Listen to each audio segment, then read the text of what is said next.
gosh, no one ever tells you. Like, I hear teachers say this sometimes. Well-meaning, caring people, just love yourself. Oh my God. I used to hear that all the time, like when I was in my 20s and 30s. You've just got to love yourself. And I'd be like, how? What do you do? What does that mean? Is it like I just go somewhere and I'm done? I love myself, right? Welcome back to PCOS Unfiltered, where we ditch the one-size-fits-all advice. I'm Lindsay, nurse turned health coach, two-time author, and your body wisdom guide. Here, I help you understand the messages behind your symptoms so you can stop fighting your body and start working with it. Before we jump into today's episode, I want to invite you to join us inside the Healthy Ever After community. It's where this podcast comes to life, with weekly body wisdom tips, recipes, exclusive resources, behind-the-scenes content, conversations with women on the same journey, and monthly challenges with fun giveaways. In fact, we kicked off our very first community challenge this month, and I'd love for you to be part of it. If you're only listening to the podcast, you're missing half the experience. You'll find the link to join the Healthy Ever After community in the show notes. Now, today's guest is Reverend Wendy Silvers, a spiritual teacher, speaker, and founder of the Million Mamas movement. Known as a midwife of consciousness and holy disruptor, Wendy helps women move beyond people-pleasing and external validation so they can reconnect with their inner wisdom, reclaim their voice, and live with greater purpose and authenticity. As always, this podcast is intended for educational and informational purposes only and should not be considered medical advice. Please consult your healthcare provider before making any changes to your diet, exercise, or treatment plan. Now, go ahead and get comfy, maybe grab something so you can take some notes, and let's dive in. Here's my conversation with Reverend Wendy Silvers.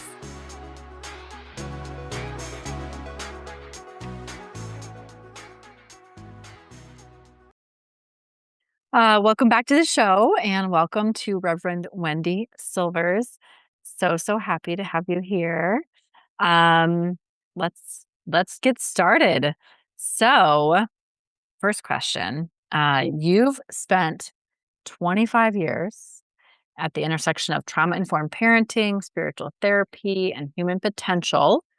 What have those years shown you about what mothers are actually hungry for beneath all the wellness noise? Thank you. Well, first of all, it's so nice to be with you. And thank you, Lindsay, for having me on your podcast. Uh, what has this shown me? It's so layered. It's really, really layered that before you become a mom, you're a woman, which means you were a girl and a child. So you're bringing all of that to mothering. But so much of the time, what I find is that moms really want to know that they're making the right choices. Mm. And to know you're making the right choice means you've got to have confidence in your choices and have the presence of mind to discern what is right for you and your children. Mm. Yeah. Oh, and I mean that starts early on, doesn't it? All Yes. those things that kind of get you there. Yeah. So what was it for you? Like what set you on this path? Yeah, it's so funny. I love that question. Thank you. And it's so funny. I came into the world just always wanting to be a mother. Like and my name, Wendy, which what my parents were deciding what to name me. And somehow I ended up with the name Wendy. And I remember when I was in my late teens, early 20s, I was in college and I was in the laundry room and this woman came up to me. We were chatting and she said her name was Wendy, but she changed it. I was like, why? And she said, because it meant mother of all lost little boys. Now, she was a good decade older than me. And I was like, yeah, well, not my thing. And I was always drawn to children. I used to ask my mother every holiday season, she would say, "What do you want?" And I'd be like, "A baby sister," and she'd be like, "Well, that's not happening." So I also had a lot of trauma in my childhood. And so I believe it was like this convergence, like all these cooperative components. And I loved spirit. From the time I was a little kid, I was like, aware of a presence around me. I was speaking to trees. So, fast forward, I had a career in the entertainment industry as a publicist, press agent. And my clients, I brought high visibility to celebrities and films and projects. They would always say to me, you'd be such a great manager because of my one-on-one. Like, I was always really wanting to talk to them. So, fast forward, I moved to California. I get on a spiritual path. I moved to California. I become a spiritual therapist, a spiritual teacher, because I believe that when we recognize our divinity, right, which is a big word, but when we remember that we are gifts, we're here, we can shift lives, beginning with ourselves and then our children. And one of my mentors, I didn't end up like I didn't choose to go into like any of the thing I'm doing. I just happened. I just had people coming to me and asking me questions. Like when I became a mom that like and I was pregnant, I would have other mothers coming up to me. So it was just kind of like the cosmic, tumbler or the breadcrumbs led me to do it. And I resisted. Yeah. Initially, I was like, I don't know if I want to do this. So Yeah, yeah. I mean, same here. Never imagined I'd be doing any of the stuff I'm doing today, yeah, but at the yeah, same time, I think it all set me on this path, to get me here. absolutely. So, yeah. Um, you founded the Million Mamas movement to empower, educate, and evolve. What was the moment or the pain that told you this couldn't just be one-on-one work anymore, that it had to become a movement? So that happened right after I was given, I mean, literally, I was given Mm, this like mm, inspiration moved across my heart and my mind to do the march, Million Mamas March. And within, I would say, within that month or something, I kept thinking, well, I love doing events. I had a facility for them because I did them all the time when I did PR. 2 film openings in a week, premieres, events. I just did that. There was something different about wanting to support the motherhood journey, to help kids to eliminate the trauma and the impact of unfulfilled lives or parents that hadn't done their inner work. mhm, Uh, Lots of different variables. And I thought an event it's a one and done, but a movement is something people grow with. And that was really it. It's like we can go to weekend retreats. I love them. Weekend events, love them, doing them and being at them. But then there's got to be support afterwards to help people, like the work that you do, the work that I do, mhm. to help people, you know, integrate these new ways of being that are actually old ways of being, right? The old Yeah. information, Mm, mm, the wisdom to live into it. yeah, So that's what yeah, informed me. love it. That's probably why we align so well and get along so well. Because, Yeah. yeah, it's like I do, I feel like there is a shift, with a lot going on in our world, and people's eyes are being opened with a number of things, and, um, yeah, Yes, same they thing. I are. feel like I'm here to, like, put things in motion too, so, Yeah. Yeah. It's a calling. Mhm. It's so interesting too, because I remember doing a lot of, interviews when the march was being planned and people would ask me certain questions and even like my fiscal sponsor, I had this wonderful fiscal sponsor and she would say, "So what's your one thing? What's the one thing?" And I was like, I don't know. I don't know. Bullying? Like it was just, it was just Mhm. so interesting because it's a calling. Yeah, It's something that you just can't not do. yeah, yeah. So you are medium, Mhm. channel, prayer whisperer.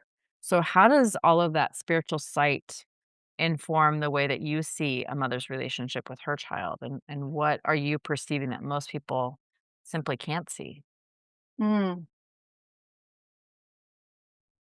It is a sacred agreement. It's a soul agreement.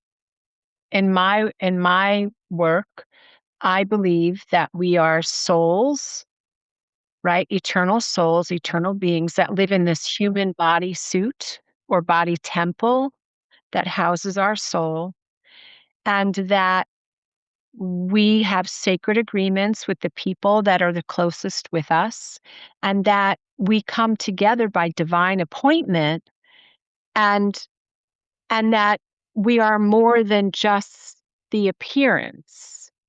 And so when children come into our lives, and I have this saying, when a child comes through you or to you, it's a sacred agreement.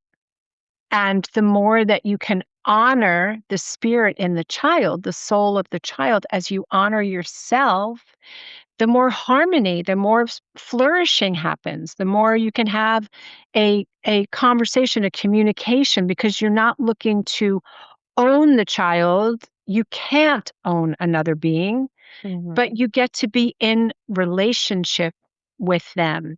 And a lot of it depends, the quality of that relationship really depends on your own personal growth and unfoldment. Yeah, yeah. I mean, and I think that's an important conversation too, because so many women with PCOS are struggling with fertility, Yes. issues as well. So, do you see, I mean, you specifically work, with mothers a lot, but even in your work, do you see that, you know, with women that are struggling with fertility and, and kind of how, like you said, how the spiritual self, how the soul can be affected by that and maybe how to move past that even, you know. Yeah. Well, firstly, I always say to the women and the moms that I work with, you're not being punished. Because oftentimes when women are, I had secondary infertility, and I know it was really hard and sad. So I have a lot of, and I have a child that I adore who I hit the jackpot. So I'm also like, yes. And I would have loved to provide a sibling for her. Um, and so when I work with women that are going through infertility, firstly, I invite them to love themselves no matter what. And then whatever issues come up, we deal, I will make referrals because, I don't know, I'm not an integrative body worker, so I make referrals to people that understand nutrition. I do talk about, honestly, I do talk about what they eat. What are you eating? I talk about that with every, what are you eating? What are you putting in your body? What are you drinking? There's that, what are you feeding your mind and feeding your soul? Is it Yeah. nutrient dense? Is it, or is it like popcorn, which I love? I love popcorn. So, I really do my best to treat it in as loving and nurturing a way as I can. And, I really invite them to look at what chemicals are you putting in your body. Perhaps you need to do a detox. Yeah. And then as a hypnotherapist, if that's something that they want to do, we'll go in, a little deeper. So, when somebody sits in front of me, I always tease them. I'm like, "Do you want to hear everything? Like, are you ready?" Because I think of, I've always said this, like, remember, is it a top, not that movie with Jack Nicholson and Tom Cruise where it's the service? Is it A Few Good Men? Um, Oh my gosh. and Yeah.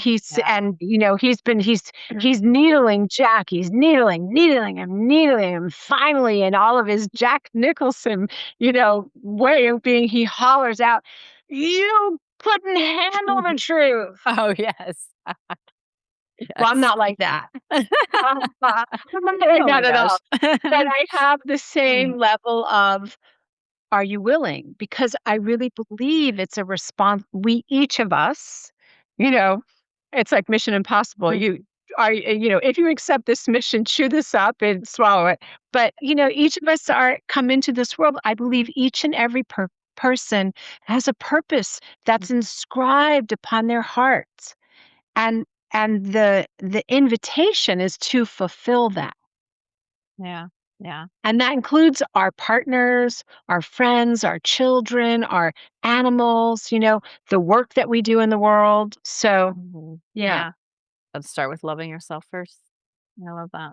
Gosh, no one ever tells you. Like, I hear teachers say this sometimes. Well-meaning, caring people, just love yourself. Oh my God. I used to hear that all the time, like when I was in my 20s and 30s. You've just got to love yourself. And I'd be like, how? What do you do? What does that mean? Is it like I just go somewhere and I'm done? I love myself, right? I'm Yeah. an elder. I'm in my elder space, right? Mhm. And so am, I'm that person that will be really honest with you and say it is a lifelong journey Oh, yeah. Yeah. to really Mm. love yourself and to sit in that place of love and to um, feel compelled to support another person in loving themselves. Yeah. Yeah. Yeah, And it's not linear either, right? There's gonna be ups and absolutely not. downs, you Oh my know, God. Yeah, the entire time. Yeah. Yeah. yeah, Hmm. absolutely. Yeah, Um, so you teach the Magdalene pathway, yeah. knowing oneself and standing confidently in one's power. Why is that specifically the medicine mothers need right now? And what does it unlock in how she shows up for her children? Mm. Magdalene, I think the Magdalens are being called because Magdalene did not stand in front of the room with her arms raised and say, "Listen to me." She stood there in her fierce strength and said, "Know yourself." Mm. The way through all of your life's, vicissitudes is your heart. So what I teach is not religious, it's spiritual because activating the highest level of your nature, especially when you are raising other humans. Yeah. Yeah. Because little Hmm. kids, like, remember when you were little? You watched everything that went on. Yeah. You listened to everything that all of the people, including your parents, the way they talked to other people, the way they talked to each other, the way they talked to you, the way they talked to themselves. Mhm. So the Magdalene pathway is really an invitation back to your heart. So you can stand in that place. And like I said, mothers, like there's so many decisions. Like a woman has to make, like, the first decision is if you are single or if you're newly married or in a new relationship, committed relationship, and you see the two lines on that stick, your first decision is, am I going to go forward? And then you have a series of I don't know why relationships in my brain. You have a series because it is the most, um, intimate relationship that you can have with Mm. yourself and with another human being Yeah. without any kind of like sexual stuff. It's just like this purity of love and hard. It's hard. Mm. Mhm. It's beautiful, it's wonderful, it's mysterious, it's mystifying, it's all of it. So there's a series of decisions that mothers need to make. How are you going to birth? What are you going to put in your body? Are you going to go along with what the doctors say? Are you going to birth at home or are you going to birth at a birthing center? Are you gonna take Pitocin or are you gonna do natural? Like, are you gonna breastfeed? For moms of boys, are you gonna, have a circumcision or not? Like, there's so many decisions that moms are making all the time. If you aren't in touch with your own knowing, with your own wisdom, the decisions that you make will be completely influenced by people who are not with you at 2 a.m. in the morning when your child is vomiting, Yeah. Yeah. who aren't really there with you for you. Hmm. Yeah. Yeah. I mean, and that's, we were just talking, yeah, about kind of cutting out the noise and starting to really listen, to what your body needs and getting to know yourself. I mean, I didn't know myself for years. I didn't listen to my body. I definitely didn't know myself like I do now, I don't know how to describe that, I think at some point, but, um, yeah. Yeah, I mean, yeah, you bring up a very, very good point there. That's definitely, where it starts. Um One of the things I taught my daughter when I became a mom, because I was an older mom, and I had done some I'd done quite a bit of inner work on myself, but I still do, so it's not like it's done. Mhm. But I made a decision that I wanted my daughter to be in touch with her body, to not ever feel that she had to hug anyone, sit on anyone's lap, or be listen to somebody other than, her dad and me, and even then to question, and that nobody could touch her body without her permission. I mean, I literally went from the time, because I had her in a sling, and people would come up to me, and she had really curly hair and these big blue eyes and this like olive skin, and people would come up to her and I would say, "You have to ask her if you can touch her Mm. hair or touch her cheek." And some people were like, "That's amazing." And other people were like, "What? I'm gonna ask a baby or a Yeah. toddler?" And I'd be like, "Yes, you can't touch her." Yeah. And then as she grew up, I would ask her when people would come up to her and talk to her. Again, they had to ask her if they could touch her hair, her back. I was Mm. like, I was really I am that mama. And so I would say to her, "How did you feel in your belly after you talked to so and so? Mm. How do you feel? Is it tight? Is it open? Do you feel happy?" Because I wanted her to have that kind of an emotional um, literacy, awareness, vocabulary. Mhm. Yeah. Oh my gosh, that's amazing. That's amazing. Not everybody liked it. I No. can tell you Oh, I'm they didn't. sure. Yeah. Yeah, Yeah. I'm sure, But I but feel good about that. exactly, Yeah. yeah, and I'm Yeah. sure she's carried that on, through all these years now too, and that's super important, for Yeah. sure. Yeah. Um, so as we're recording this, I just got back from my retreat in Costa Rica, and this was something that was brought up was these, generational patterns and traumas, that we carry with us, now. So Mhm. you speak a lot about that as well, through, and healing those, patterns through somatic work, hypnotherapy, and spiritual coaching. So what does that healing actually look like in a mother's body and in her children's behavior, when that happens? What I just described, I think would best encapsulate that. Mhm. The courage to step outside of pleasing other people. Mhm. It also can look like grief sometimes, right? Because when you do that work, you realize what you didn't receive.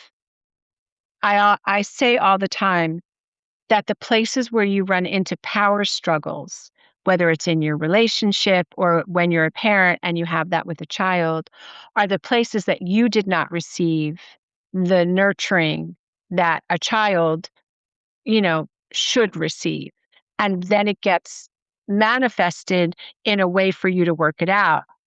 So healing can look like it can manifest in different ways. Like when people have enough awareness or when they come to me and they start describing their relationships, whether it's with their partner or their sisters or their parents or their children, we look to see where the patterns because you'll notice the same thing.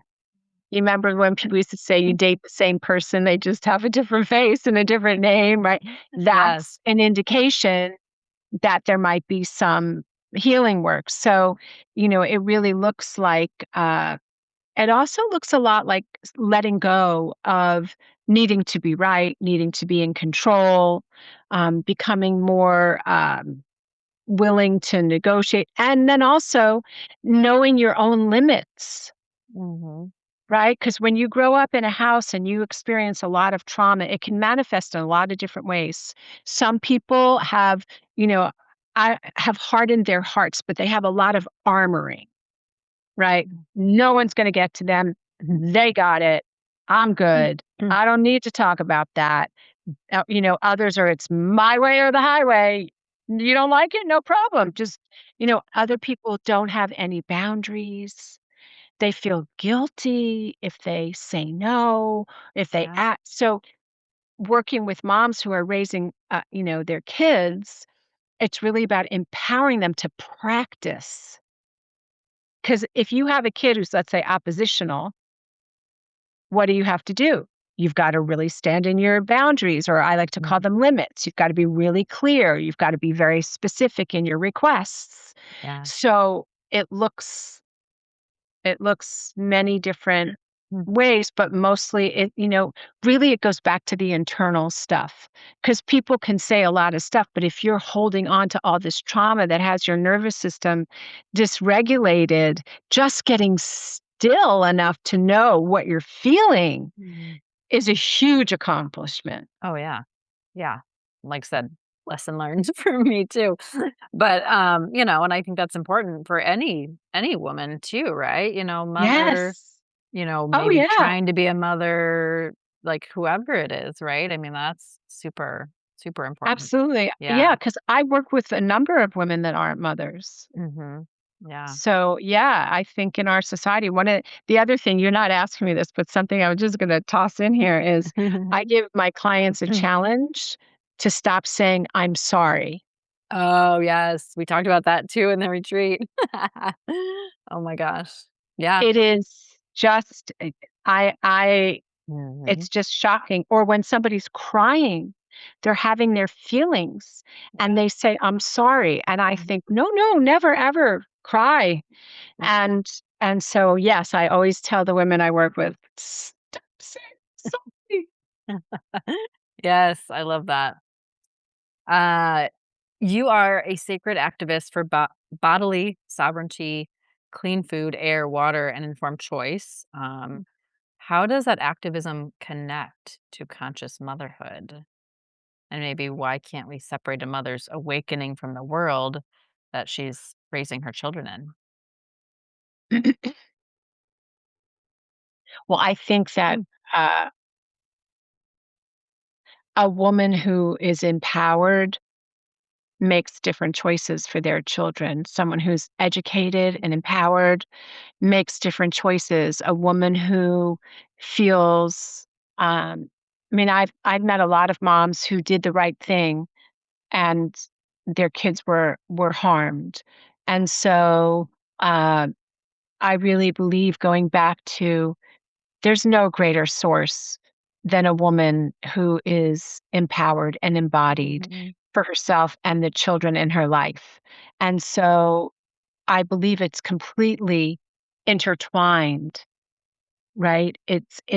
We are entrusted, first of all, we're entrusted with the ability to give life, even though one might be going through some kind of infertility experience, Mm. we are entrusted to create life and destroy life. We have that capability. We also have that capability with projects and relationships and things in our life. So when we have bodily autonomy, we, not someone outside of us, gets to determine what happens to our body and our children's bodies. I believe that choice is something that is paramount to get to choose what you want to do without punitive response. Mm. So, I believe that that's every woman's, every mother's right. Yeah. So good. Um, you also co-authored Balance for Busy Moms, Mhm. and you've guided many, many women over 25 years. You've brought visibility to movements the way you once brought it to films. So if you had one thing to say to, whether it's the mother listening right now, the soon to be mother, the woman that is trying to be a mother, and maybe feel like they're running on empty, they're disconnected from their own sacred self. What would you like to say to that woman? You matter. You matter. You're worthy. Mm, You are good enough. mm. That enoughness piece comes Oh, up yeah. so I s much, right? Yeah. I heard these words many years ago. I don't think I created them, but I don't know who said them. Mhm. And it started when the Million Mamas movement first came into being. You are loved beyond description, powerful beyond measure, and a force for good in the world. Mm, And that's what I would say. yeah. Don't question your worth or your value because you matter. Mhm.